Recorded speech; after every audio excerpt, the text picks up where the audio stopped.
Hungary is one of the most difficult circuits in F1 24 to really master. It contains many technical corners and a very tight and narrow track in some places. This circuit really is reminiscent of Monaco in that it rewards a really high downforce car setup, and overtaking is near impossible other than into the first corner.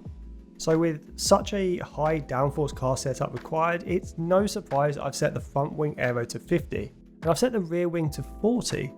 Having an offset of around 10 points is beneficial around Hungary to really promote better rotation.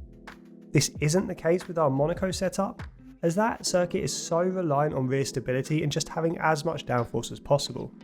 At the Hungaroring in F1 24, the best aero setup approach really tailors the car to responsiveness and rotation.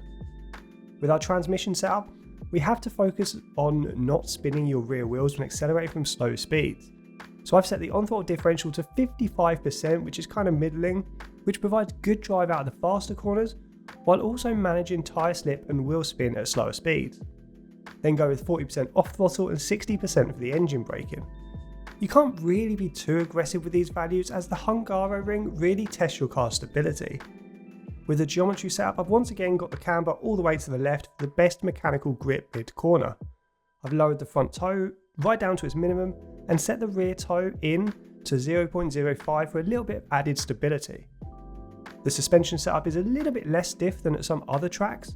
I've got the front suspension at 36 and the rear at 6, which is still plenty stiff enough. However, it's tailored a little bit more towards stability and drivability. I have kept the anti-roll bar setup fairly high at 16 and 13 to keep the car planted during those fast direction changes.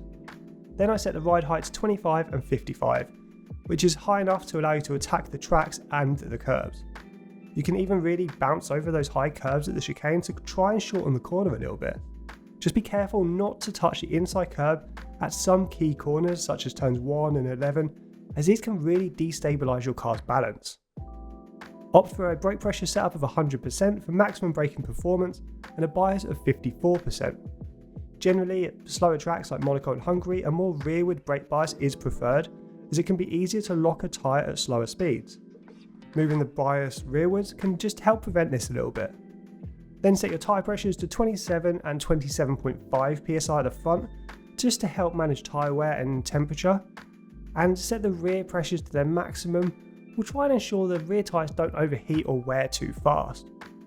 Overall, this car setup does follow a similar trend to most of our F1 24 setups so far, with a slightly toned down softer edge.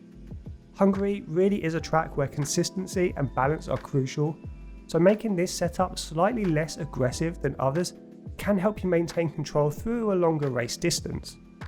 If you enjoy this track or this setup, hit that like button and let me know in the comments below if this is one of your favourite tracks, or like me, it's not really up there as one of my favourites. But for now guys, I am going to move on to the next track and I will see you on track.